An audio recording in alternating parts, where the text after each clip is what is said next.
జీడిపప్పు తినటం వల్ల రక్తాభివృద్ధి చెందుతుంది మరియు ఎనీమియా జబ్బును అరికడుతుంది. నరాల సమస్య కూడా తగ్గుతుంది. వీటితో పాటు శరీర బరువును పెంచకుండా ఉంచగల శక్తినిచ్చే కొవ్వులుంటాయి.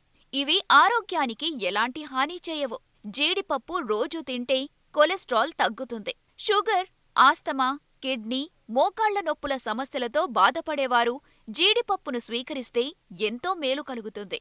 జీడిపప్పును పచ్చిగా లేదా వేయించుకుని ఎలాగైనా తీసుకోవచ్చు. చర్మం ఆరోగ్యవంతంగా ఉండటానికి, వృద్ధాప్య ఛాయలను నిరోధించడానికి అవసరమైన ఆరోగ్యవంతమైన కొవ్వులను శరీరానికి జీడిపప్పు అందిస్తుంది. జీడిపప్పు మధుమేహ వ్యాధిగ్రస్తులకు మంచిది.